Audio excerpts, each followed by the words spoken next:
தமிழ் பேசும் அனைத்து ஜோதிட நேயர்களுக்கும் அன்பான வணக்கங்க. மகர ராசிக்கு இந்த பதிவுனால என்ன நன்மை இருக்கு அப்படின்னு யோசிக்கிறீங்களா? அதை தெரிஞ்சுக்கிறதுக்கு முன்னாடி முருகப்பெருமான மனதார வேண்டிக்கோங்க. நீங்களும் நான் சொல்ற மந்திரத்தை 3 முறை சொல்லிக்கிட்டே உங்களால முடிச்சதுன்னா கமெண்ட் பாக்ஸ்ல ஒரு முறை கமெண்ட் பண்ணுங்க. ஓம் முருகா போற்றி, ஓம் முருகா போற்றி, ஓம் முருகா போற்றி. என்னை ஜெயிக்க வைத்த கந்தா கடம்பா கதிர்வேலா, நீதான் இந்த மகர ராசிக்காரர்களை வழிநடத்தி வாழ்க்கையில செழிக்க வைக்க வேண்டும். முருகனின் காலடியை தொட்டு வணங்கி நான் இந்த பதிவை தொடங்குறேங்க. தினமும் உங்களுக்கு கிரகநிலை மாற்றத்தால் வரக்கூடிய சுப பலன்களை அறிய கட்டாயம் சப்ஸ்கிரைப் பண்ணி பெல் பட்டன் அப்புறம் ஆல் ஆப்ஷன் இருக்கும், அதையும் கொடுத்து வைங்க. ஒவ்வொரு பதிவும் உங்களைய வெற்றியடைய வைக்க வேண்டும் அப்படிங்கிற எண்ணத்துல தான் போடுறோம். நம்முடைய மகர ராசிக்காரங்களை பொறுத்த வரைக்கும் துருதுருன்னு இருப்பாங்க, அதே நேரத்துல கோபக்காரங்களாவும் இவங்க இருப்பாங்க. இவங்க மத்தவங்க கிட்ட பேசும்போது மத்தவங்க படிச்சவங்களா படிக்காதவங்களா, ஏழையா பணக்காரனா, உயர்ந்தவனா தாழ்ந்தவனா அப்படிங்கிற பாகுபாடு பார்க்க மாட்டாங்க. அதனால இவங்களுடைய நட்பு வட்டம் பெரிய லெவல்ல இருக்குதுங்க. இவங்க தாயை போல அன்புள்ளம் கொண்டவங்களா இருப்பாங்க. இவங்களை பொறுத்த வரைக்கும் தான் மட்டும் நல்லா இருக்கணும் அப்படிங்கிற சுயநலம் கிடையாதுங்க.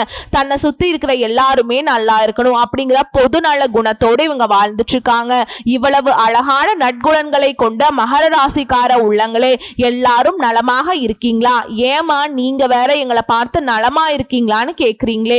எங்க வாழ்க்கையில் இருக்கக்கூடிய பிரச்சனைகளையும் துன்பத்திலையும் சிக்கிக்கிட்டு நாங்க ஒவ்வொரு நாளும் கண்ணீர் சிந்திக்கிட்டு இருக்கோம். நாங்க எப்படிமா நிம்மதியா சந்தோஷமா வாழ முடியும் அப்படின்னு உங்க மனசுல நினைக்கிறது புரியுதுங்க. மகர ராசிக்காரங்களே, இந்த பிரச்சனைக்கெல்லாம் தீர்வு கிடைக்க போகுதுங்க. ஆமாங்க, இந்த மாதம் ஏற்படக்கூடிய குரு பெயர்ச்சிக்கு பிறகு உங்க வாழ்க்கையில் இருக்கக்கூடிய ஒவ்வொரு பிரச்சனைகளும் காணாம போக போகுதுங்க. உங்க வாழ்க்கையில் இனி வரக்கூடிய காலங்கள்ல தடை தாமதம் அப்படிங்கிற பேச்சுக்கு துளி அளவு கூட இடம் கிடையாதுங்க. திருமணம் ஆகாதவங்களுக்கு திருமணம் நடக்கும். குழந்தை பாக்கியம் இல்லாதவர்களுக்கு குழந்தை பாக்கியம் கிடைக்கும். உங்க கையில பண புழக்கம் அதிக லெவல்ல இருக்குங்க. உங்க குடும்பத்துல சந்தோஷம் நிலைச்சிருக்க போகுது. உங்க வாழ்க்கையே சொர்க்கமா மாறப்போகுதுங்க.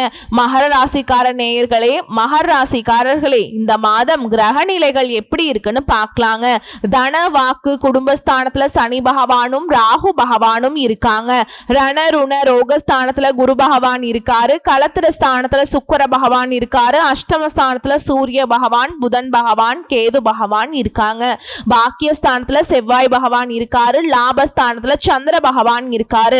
இந்த மாதம் இருக்கக்கூடிய கிரகநிலை மாற்றத்தின் மூலமாக உங்க வாழ்க்கையில துன்பங்கள் அப்படிங்கிற பேச்சுக்கு துளி அளவு கூட இடம் கிடையாதுங்க. உங்களுடைய எண்ணம் போல் உங்க வாழ்க்கையில நல்லதெல்லாம் அடுக்கடுக்கா நடக்க போகுது. உங்க குடும்பத்துல இது நாள் வரைக்கும் தடைபட்ட அனைத்து காரியங்களுமே நீ வரக்கூடிய காலங்கள்ல தங்கு தடையின்றி நடக்க போகுதுங்க. இது நாள் வரைக்கும் இருள் நிறைந்து கிடந்த உங்க வாழ்க்கையில நீ வரக்கூடிய காலங்கள்ல பிரகாசம் வரப்போகுதுங்க. மகர ராசியில பிறந்தவங்க முயற்சி உடையவங்க. சனி பகவான் அதிபதியா இருக்கிறதுனால உழைப்பே உங்களுக்கு உயர்வுங்க.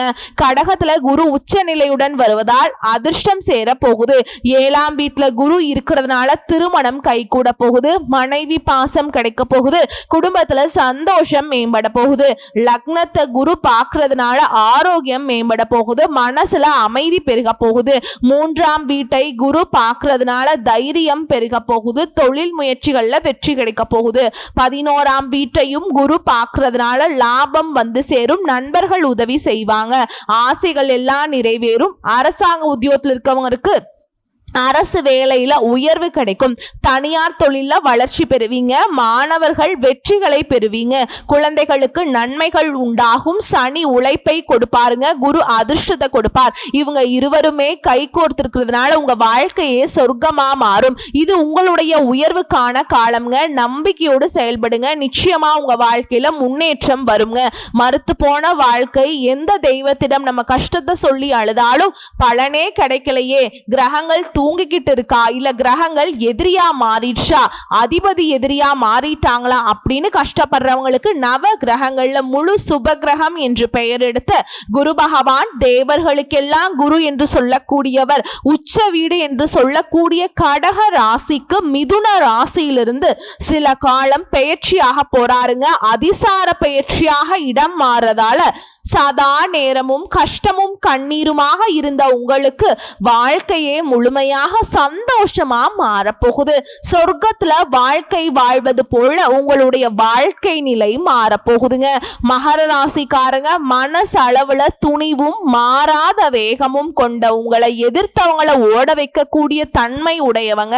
குரு பகவான் உங்களுக்கு 6ல வந்து மறைந்திருந்து இது நாள் வரைக்கும் துன்பத்தை கொடுத்து கொண்டிருந்தார். மனசோர்வு, பொருளாதாரம், ஆரோக்கிய பாதிப்பு, இப்படி எல்லா விதங்களிலுமே பாதிப்பை கொடுத்து உங்களை முடக்கி வைத்திருந்த குரு பகவான் உங்க வாழ்க்கையில் இனி வரக்கூடிய காலங்கள்ல நல்லது மட்டும்தாங்க செய்வாரு. கெட்டதுங்கிற பேச்சுக்கு துளி கூட இடம் கிடையாதுங்க. குரு பகவானுடைய பார்வை உங்களோட ராசிக்கு விழுகிறதுனால மனசுல இருந்த தாழ்வு மனப்பான்மை நீங்கி நம்பிக்கை பிறக்குங்க.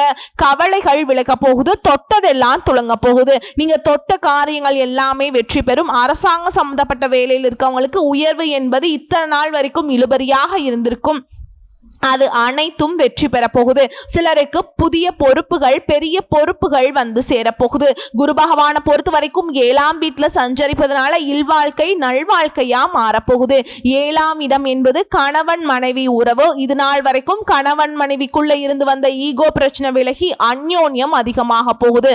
அறிவும் சரி, அழகும் சரி, இது இரண்டும் சேர்ந்த மாதிரி குழந்தைங்க பிறக்க போறாங்க. பிரிந்திருந்த தம்பதிகள் ஒன்று சேர போறாங்க. கோர்ட்டு கேஸ், விவாகரத்து என்று இருந்தாலும் கூட ஏதாவது ஒரு சூழல்ல இருந்து குரு பகவானுடைய அமைப்பு உங்களை மன்னிச்சு விட்டுருங்க. கோர்ட்டு கேஸ், விவாகரத்து என்று இருந்தாலும் கூட ஏதாவது ஒரு சூழல்ல இந்த குரு பகவானுடைய அமைப்பு உங்களை மனசு விட்டு பேச வச்சு திரும்பவும் ஒன்று சேர வைக்கும்.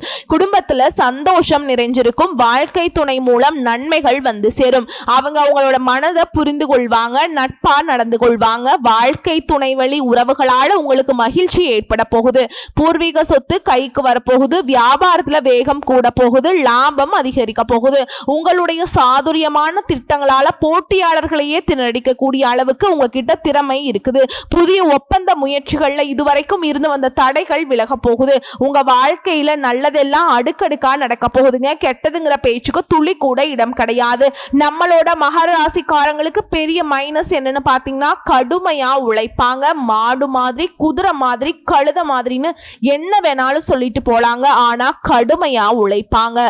ஆனா அது எப்படி உழைக்கணும், யாருக்காக உழைக்கணும், இந்த ஸ்மார்ட் ஒர்க்குங்கிற விஷயம் உங்களுக்கு தெரியாது. இவங்க கடுமையா உழைச்சுக்கிட்டே இருப்பாங்க. சூதுவாது தெரியாது. இதை செய்யணுமா, செய்யறம்பா அப்படின்னு சொல்லிட்டு அவங்க பாட்டுக்கு செஞ்சுட்டு இருப்பாங்க. ஆனா இந்த உழைப்புக்கான அங்கீகாரத்தை, உரிமையை, அதற்குண்டான பலன்களை எல்லாம் மத்தவங்க எடுத்துட்டு போயிடுவாங்க. செய்ய சொன்னாங்க, செஞ்சுட்டேன், கடைசியில ஏதோ அவங்களே செஞ்ச மாதிரி சொல்லிட்டு என்னை ஏமாத்திட்டு போயிட்டாங்க அப்படின்னு சகிப்புத்தன்மையோடு பேசுவாங்க நம்மளோட மகர ராசிக்காரங்க. நீங்க இந்த நிமிஷம் வரைக்கும் உங்களுக்காக வாழ்க்கையை வாழ்றதே கிடையாதுங்க. உங்களை சுத்தி இருக்கவங்களுக்கு பயந்து தாங்க வாழ்க்கையை வாழ்ந்துட்டு இருக்கீங்க. நம்ம இந்த செயலை செஞ்சா நம்மளை சுத்தி இருக்கவங்க நம்மளை பத்தி தப்பான்னு நினைச்சிருவாங்களா, இந்த சொல்ல சொன்னா நம்மளை பத்தி அவங்க தப்பான்னு நினைச்சிருவாங்களோ அப்படின்னு அடுத்தவங்களை கண்டு பயந்து பயந்து வாழ்க்கையில எந்த ஒரு செயலையும் செய்யாம ஒரே இடத்துல நீங்க முன்னேறாம நின்னுட்டு இருக்கீங்க. ஆனா இனி வரக்கூடிய காலங்கள்லயாவது யாரை கண்டும் அச்சப்படாம கடவுளை கண்டு மட்டும் பயந்தா மட்டும் போதுங்க.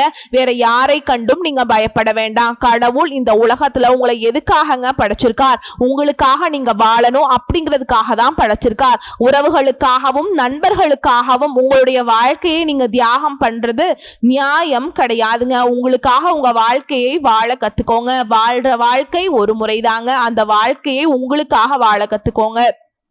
நீங்க என்னதான் உங்க வாழ்க்கையை தியாகம் செஞ்சாலும் உங்களை சுத்தி இருக்கக்கூடிய உறவுகளோ நண்பர்களோ நீங்க கஷ்டப்படக்கூடிய சூழல்ல வந்து உதவுவாங்க அப்படின்னு பார்த்தீங்கன்னா நிச்சயமா கிடையாதுங்க. இந்த கலியுகத்துல எல்லாருமே நம்மளை தேவைக்காக தான் பயன்படுத்துறாங்க. தேவைக்காக தான் நம்மளை பயன்படுத்துறாங்களா அப்படிங்கறது நீங்க தெரியாத வரைக்கும் வாழ்க்கையில முன்னேறாம அதே இடத்துல தாங்க இருக்க முடியும்.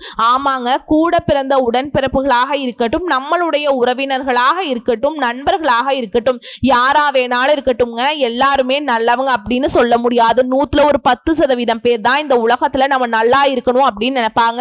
மீதம் இருக்கக்கூடியவங்க எல்லாருமே நம்மளை பத்தி துளி கூட கேர் பண்ணிக்கவே மாட்டாங்க. மனிதனா பிறந்த ஒவ்வொருவருக்கும் ஆசைகள் இருக்கதாங்க செய்யும். அந்த ஆசைகளை அடைய நம்ம நினைச்சா மட்டும் பத்தாதுங்க. முழு மனதோட நம்மளுடைய ஆசைகளை அடைவதற்கான வழியை ஒவ்வொரு நாளும் என்ன பண்ணணும்னு யோசிச்சு அதற்கான திட்டங்களை தீட்டி உழைச்சுக்கிட்டே இருக்கணும். உழைச்சா நிச்சயமா நம்மளுடைய ஆசைகள் எல்லாமே நிறைவேறிடுங்க. உங்க வாழ்க்கையில நீ வரக்கூடிய காலங்கள்ல உங்களுடைய அனைத்து ஆசைகளும் நிறைவேற போகுதுங்க. அப்படி ஒவ்வொரு மனிதனுக்கும் இருக்கக்கூடிய பொதுவான ஆசை என்னன்னு பார்த்தீங்கன்னா 16 செல்வங்களையும் அடைந்து வாழணும் அப்படின்னு தான் ஒவ்வொரு மனிதனுடைய ஆசையும் இருக்குதுங்க. பணம் வேணும், பதவி வேணும், புகழ் வேணும், கௌரவம் வேணும் அப்படின்னு தான் ஒவ்வொரு மனிதனும் தினமும் வாழ்ந்துகிட்டு இருக்கான். அதை நோக்கிய பயணத்தை தான் ஒவ்வொரு நாளும் மனிதன் வாழ்ந்துட்டு இருக்கான். ஒவ்வொரு நாளையும் ரசிச்சு வாழ்றதே கிடையாது. எந்த ஒரு மனிதனும் போராட்டத்துல தாங்க இந்த உலகத்துல ஒவ்வொரு மனிதனும் வாழ்க்கைய வாழ்ந்துட்டு இருக்காங்க. மகர ராசிக்காரர்களே, இந்த குரு பயிற்சியின் மூலமாக வருமானத்தை பொறுத்த வரைக்கும் கூடுதல் வருமானம் கிடைக்கும், ஊதியமும் அதிகமாக கிடைக்கும். இன்சென்டிவ், வீட்டு வாடகை, கூடுதல் பணி, தொழில், இதனால கூடுதல் வருமானம் கிடைக்கும். வீடு நிலம் வாங்குவதற்கான அமைப்பிற்கு நீங்க எதிர்பார்த்தபடியான இடமாற்றம் நிகழ்வது உறுதிங்க. ஆரோக்கியத்துல நீண்ட காலமாய் இருந்து வந்த பிரச்சனைகள் நீங்குவதற்கான வாய்ப்பை குரு பகவான் கொடுக்க போறார். திடீர் அதிர்ஷ்டம் கிடைக்கும். குழந்தைகளால் உங்களுக்கு இருந்து வந்த சங்கடங்கள் எல்லாமே நீங்கும். குழந்தைகளுடைய கல்வி, வேலை வாய்ப்பு, தொழில் எல்லாத்துலயுமே சிறப்பான முன்னேற்றத்தை நீங்க பார்க்க போறீங்க. அடுத்தடுத்து சுபகாரியங்கள் வீட்டுல நடக்க போகுது. எதிர்பார்த்த இடங்கள்ல இருந்து பண வரவு கிடைக்க போகுது. சிலருக்கு எதிர்பாராத இடத்திலிருந்து கூட திடீர் அதிர்ஷ்டமான பணம் வரும். முதலீடு விஷயம், பொருளாதாரத்துல உயர்வை பார்க்க போறீங்க. கடன் சுமை கணிசமாக குறைய போகுது. வீடு, நிலம், நகை, பங்கு சந்தை இது எல்லாத்துலயுமே முதலீடுகளால லாபம் அப்படிங்கிறது பல மடங்கு அதிகமாகும். இந்த 4 மாதங்கள்ல வாழ்க்கையில பலவிதமான மாற்றங்கள் வரப்போகுது. உங்க வாழ்க்கையே சொர்க்கமா மாறப்போகுது. மகர ராசிக்கார நேயர்களே, ராசிக்கு 3ஆம் வீட்டை குரு தன்னோட 9ஆம் பார்வையால பாக்குறாருங்க. இனி தைரியம் அதிகமாகும். மனசை அரிச்சுக்கிட்டு இருந்த தயக்கம் எல்லாமே விலகி போயிடும். முயற்சிகள் எல்லாமே வெற்றி அடையும். அழகான திட்டம் போட்டிருந்தாலும் செயல்படுத்துறதுல மட்டும் தயக்கம் இருந்திருக்கும். பெரும்பாலும் மகர ராசியை கஷ்டப்படுத்துவதற்கான காரணம் என்ன தெரியுமா? உங்களுடைய அதிபதி சனி என்ன பண்ணுவார் தெரியுமா? யார் ஒருத்தவன் வேகமா உண்மையா உழைப்பை போடுறானோ, மாடு மாதிரி உழைச்சா மட்டும்தான் உயர்வை கொடுப்பார். அவர் அதிபதியா வச்சுக்கிட்டு நம்ம முயற்சி மட்டும் பண்ணிட்டு திட்டம் மட்டும் போடுவது, ஒரு 8 வச்சுட்டு அப்புறம் பார்த்துக்கலாம் அப்படின்னு இருந்தா உங்களை அங்க வளர விடுவாராங்க. அவரே உங்க தலையில தட்டி உட்கார வச்சிருவார். மனசுல உறுதி கொண்டிருந்த தயக்கத்தினால தள்ளி கொண்டிருந்த அனைத்து திட்டங்களும் எல்லாமே நீங்க செயல்படுத்த போறீங்க. தொட்டது எல்லாமே துளங்க போகுது. இளைய உடன்பிறப்புகள் வகையில நன்மைகள் ஏற்பட போகுது. ராசிக்கு 11ஆம் வீட்டையும் குரு பார்க்கறதுனால லாபம் அதிகமா கிடைக்கும். பொன் பொருள் சேரும். பொருள் வரவு கிடைக்கும். இது நாள் வரைக்கும் உங்க வாழ்க்கையில இருந்த தடைகள் எல்லாமே நீங்க போகுது. ஆடை ஆபரணங்களுடைய சேர்க்கை எல்லாமே அதிகரிக்க போகுதுங்க. ராகு 2ஆம் வீட்டுல இருக்கிறதுனால நீங்க நிதானமா பேசுங்க, இனிமையா பேசுங்க. பேச்ச நீங்க நிதானத்தை கடைபிடிக்கணுங்க. செலவுகளை நீங்க குறைச்சிக்கணும். கௌரவத்துக்காக கடன் வாங்கியாவது செலவு பண்ணலாம் அப்படிங்கிற உங்க எண்ணத்தை நீங்க மாத்திக்கணும். மத்தவங்க உங்களை தாண்டி விடுவாங்க, ஓகேங்களா? மற்றவங்க உங்களை தூண்டி விடுவாங்க. இதெல்லாம் பண்ணாதான் உங்களுக்கு கௌரவம் கிடைக்கும்லாம் சொல்லுவாங்க. அதெல்லாம் நீங்க துளி கூட நம்ப வேண்டாம். அத்தியாவசிய செலவு மட்டும் பண்ணிட்டு வாழ்றதா உங்க வாழ்க்கைக்கு நல்லது. அனாவசிய செலவு பண்ணா உங்களுக்கு தாங்க எதிர்காலத்துக்கு பாதிப்பு வந்துடும். இந்த உலகத்துல யாருங்க கோடீஸ்வரன்? கோடி கோடியா பணம் வச்சிருக்கவங்களா? பிடிச்ச உணவுகளை சாப்பிடுறவங்களா? பிடிச்ச உறவுகள் கிட்ட பேசுறவங்களா? இதுல யாருமே கோடீஸ்வரன் கிடையாதுங்க. யார் ஒருத்தவங்க நோய் நொடி இல்லாம மனக்கவலை இல்லாம நிம்மதியா தூங்குறாங்களோ அவங்க தான் இந்த உலகத்திலேயே சிறந்த கோடீஸ்வரன். அப்பேற்பட்ட கோடீஸ்வரன் ஆகக்கூடிய யோகம் உங்களுக்கு இந்த மாதம் அமைஞ்சிருக்குதுங்க. உங்க வாழ்க்கையில இனி வரக்கூடிய காலங்கள்ல கவலை, கண்ணீர் அப்படிங்கிற பேச்சுக்கெல்லாம் துளி கூட இடம் கிடையாதுங்க.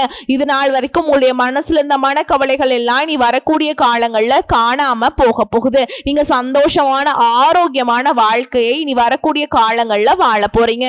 உங்க வாழ்க்கையில சந்தோஷம் நிலைச்சிருக்க போகுதுங்க. இந்த உலகத்துல ஒரு சராசரி மனுஷனுடைய ஆசை என்னவாங்க இருக்கும்? எனக்குன்னு ஒரு வீடு வேணும், எனக்குன்னு ஒரு வாழ்க்கை துணை வேணும், எனக்குன்னு ஒரு நிரந்தரமான வேலை வேணும், நோய் நொடி இல்லாத வாழ்க்கை வேணும். இதுதாங்க ஒரு சராசரி மனிதனுடைய ஆசையா இருந்திருக்கும். அந்த ஆசைகளை கூட நீங்க இது நாள் வரைக்கும் அடைய முடியாம ரொம்பவுமே கஷ்டப்பட்டுட்டு இருந்தீங்க. ஆனா இனி வரக்கூடிய காலங்கள்ல உங்களுடைய சராசரி ஆசையெல்லாம் நிறைவேற போகுதுங்க. உங்களுடைய மனசுல இது நாள் வரைக்கும் பலவிதமான மனக்கவலை, உடல்நல பிரச்சனை, குடும்ப பிரச்சனை, பண பிரச்சனைன்னு நீங்க இது நாள் வரைக்கும் நிம்மதியா தூங்க முடியாம ரொம்பவுமே கஷ்டப்பட்டுட்டு இருந்தீங்க. ஆனா இனி வரக்கூடிய காலங்கள்ல உங்களுடைய உடல்நல பிரச்சனை, மனப்பிரச்சனை, பணப்பிரச்சனை எல்லாம் காணல் நீரா மறைய போகுது. உங்களுடைய வாழ்க்கையே அழகா மாறப்போகுது. கவலை இல்லாம நிம்மதியா நீங்க தூங்க போறீங்க. நீங்க உங்க வாழ்க்கையில் இது நாள் வரைக்கும் முன்னேறாம இருக்க சில பல காரணங்கள் இருக்குதுங்க. காரணங்கள் என்னன்னு பாத்தீங்கன்னா, நீங்க ஒருத்தவங்க கிட்ட பேசும்போதும் சரிங்க, ஒருத்தவங்க கிட்ட பழகும் போதும் சரி, அவங்க நல்லவங்களா கெட்டவங்களா, நீங்க நல்லா இருக்கணும் அவங்க நினைக்கிறாங்களா அப்படிங்கிற இடம் பொருள் ஏவல் அறியாம நீங்க எல்லார்கிட்டயுமே யதார்த்தமா இருக்கீங்க. நீங்க எல்லார்கிட்டயுமே யதார்த்தமா இருக்கிறது தப்பு கிடையாதுங்க. நல்லவங்க யாரு கெட்டவங்க யாருன்னு அறிஞ்சு செயல்படுறது உங்களுக்கு ரொம்பவும் நல்லதுங்க. உங்களுடைய குடும்ப ரகசியங்களையும் தொழில் ரகசியங்களையும் மத்தவங்க கிட்ட பகிர்றதுக்கு முன்னாடி 1க்கு 2 முறை ஆலோசனை பண்றது உங்களுக்கு ரொம்பவும் நல்லதுங்க. ஏன்னா இந்த உலகத்துல 190% பேர் நீங்க நல்லா இருக்க கூடாது அப்படின்னு தான் நினைப்பாங்க. அந்த 10% பேர் தான் நீங்க வாழ்க்கையில முன்னேறணும் அப்படின்னு நினைப்பாங்க. அந்த 10% பேரை நீங்க கண்டுபிடிச்சு அவங்க கிட்ட உங்க வாழ்க்கையோட ரகசியங்களை சொன்னீங்கன்னா கூட உங்க வாழ்க்கையில எந்த பிரச்சனையும் வராதுங்க. அந்த 90% பேர்கிட்ட நீங்க தெரிஞ்சோ தெரியாமலோ உங்க வாழ்க்கையோட நல்லது கெட்டது ரகசியத்தை சொன்னீங்க அப்படின்னா அதுவே உங்க வாழ்க்கைக்கு பெரிய பிரச்சனையா வர வாய்ப்பு இருக்குதுங்க. அதனால நீங்க ஒருத்தவங்க கிட்ட பேசும்போதும் சரி பழகும் போதும் சரி எச்சரிக்கையா இருக்கணுங்க. உங்களை நல்லா இருக்கணும் அப்படின்னு நினைக்கிறாங்கல்ல அவங்கள அறிஞ்சு செயல்படுறது உங்க வாழ்க்கைக்கு ரொம்பவும் நல்லதா இருக்குங்க. குலதெய்வம் எங்கேயோ இருக்குது என்னமோ இருக்குது அப்படின்னு நீங்க நினைக்க வேண்டாங்க. நீங்க எங்க இருந்தாலும் ஒரு தீபம் ஏற்றி வச்சு அந்த தீப ஒளியில தெய்வங்கள் இருக்கிறாங்க அப்படின்னு நினைச்சு வழிபாடு செய்யுங்க. குலதெய்வமே தெரியாவிட்டாலும் வீட்டுல தீபம் ஏற்றி வச்சு ஏதாவது ஒரு நல்ல நாள்ல குலதெய்வத்தை நினைச்சு வழிபாடு செய்யுங்க. குலதெய்வ வழிபாடு குலம் காக்கும் குலம் தலைக்கும். முதல்ல குலதெய்வம், அப்புறம் இஷ்டப்பட்ட தெய்வம், அப்புறம் உங்களுக்கு விருப்பப்பட்ட தெய்வம்ங்க. எந்த கோவிலுக்கு போனாலும் என்ன பண்ணாலும் ஏற்றமில்லை அப்படின்னு நீங்க சொல்லுவீங்க. தினமும் எந்திரிச்ச உடனே சூரிய பகவானை நமஸ்காரம் பண்ணுங்க. அவங்களுடைய அனுகிரகம் இருந்தா போதும். மற்ற கிரகங்கள் எல்லாம் சாதகமா இல்லைன்னா கூட பரவாயில்ல. அந்த சூரிய பகவானோட பிரகாசம் உங்க வாழ்க்கையவே பிரகாசமா மாத்திருங்க. அந்த வெளிச்சம் உங்களை வந்து சேரும். உங்க வாழ்க்கையில் இருக்கக்கூடிய கண்ணீர் எல்லாம் கரைஞ்சு போயிருங்க. அடுத்ததான் நம்முடைய மகர ராசியில் இருக்கக்கூடிய ஒவ்வொரு நட்சத்திரக்காரர்களுக்கும் இந்த மாதம் எப்படி இருக்குன்னு பார்க்கலாங்க. நம்முடைய மகர ராசியில் இருக்கக்கூடிய முதல் நட்சத்திரம் உத்திராடம் 2ஆம் நம்மளுடைய மகர ராசியில் இருக்கக்கூடிய முதல் நட்சத்திரம் உத்திராட நட்சத்திரம் 2ஆம் பாதம் 3ஆம் பாதம் 4ஆம் பாதம். உங்களுக்கு இந்த மாதம் எப்படி இருக்குன்னு பார்க்கலாங்க. இந்த மாதம் நீங்க எதிலுமே எச்சரிக்கையாக செயல்படுவது நல்லதுங்க. காரிய தடை தாமதம் ஏற்படலாம். உங்களுடைய மனசுல தைரியம் கூடும். உங்களுடைய ஆசைகள் நிறைவேறும். உங்களுடைய கனவுகள் நிறைவேறும். உங்களுடைய மனக்குழப்பம் நீங்கும். உங்க வாழ்க்கையில நல்லதெல்லாம் அடுக்கடுக்கா நடக்க போகுதுங்க. அடுத்ததா இருக்கக்கூடிய நட்சத்திரம் திருவோண நட்சத்திரம். உங்களுக்கு இந்த மாதம் எப்படி இருக்குன்னு பார்க்கலாங்க. இந்த மாதம் வராமல் நின்ற பணம் உங்க கைக்கு வந்து சேரப்போகுது. பயணங்கள் சாதகமான பலனை தரப்போகுது. தொழில் வியாபாரம் முன்னேற்ற பாதையில சென்றாலும் மனசுல திருப்தி இல்லாத நிலை காணப்படும். கொஞ்சம் எச்சரிக்கையாக இருந்துக்கோங்க. வியாபாரத்துல இது நாள் வரைக்கும் இருந்த போட்டிகள் எல்லாமே குறைய போகுதுங்க. அடுத்ததான் நம்மளுடைய மகர ராசியில் இருக்கக்கூடிய நட்சத்திரம் அவிட்ட நட்சத்திரம் 1ஆம் பாதம் 2ஆம் பாதம். உங்களுக்கு இந்த மாதம் எப்படி இருக்குன்னு பார்க்கலாங்க. இந்த மாதம் புதிய நபர்களின் அறிமுகம் நன்மையை தரலாம். அவர்களிடம் பொறுப்புடன் நடந்து கொள்வது நல்லதுங்க. குடும்பத்துல யார் வந்தாலும் சரிங்க பொறுப்பா பொறுமையா நடந்துக்கோங்க. உத்தியோகத்தில் இருக்கவங்களுக்கு உங்களுடைய திறமையை உலகத்துக்கு வெளிப்படுத்தக்கூடிய மாதமா இந்த மாதம் அமைஞ்சிருக்குதுங்க. உங்க வாழ்க்கையில் இந்த மாதம் நல்லது மட்டும்தாங்க நடக்கும். கெட்டதுங்கிற பேச்சுக்கு துளி அளவு கூட இடம் கிடையாதுங்க. உங்களை பொறுத்த வரைக்கும் பரிகாரம் அப்படின்னு பார்த்தோம்னா செவ்வாய்க்கிழமைகள் தோறும் அருகில் இருக்கக்கூடிய முருகப்பெருமானுடைய ஆலயத்துக்கு சென்று வழிபாடு செஞ்சுட்டு வரது உங்களுக்கு நன்மையை கொடுக்குங்க. வரக்கூடிய வாய்ப்புகளை மட்டும் கரெக்டாக பயன்படுத்திக்கோங்க. இந்த வீடியோ பதிவு உங்களுக்கு பிடிச்சிருந்தா வீடியோக்கு லைக் பண்ணுங்க. நம்ம சேனலை சப்ஸ்கிரைப் பண்ணிக்கோங்க. மேலும் பிடிச்சிருந்தா ஃப்ரெண்ட்ஸ் அண்ட் ஃபேமிலிக்கு ஷேர் பண்ணுங்க. வாழ்த்துக்கள். வாழ்க வளமுடன். நன்றி, வணக்கம்.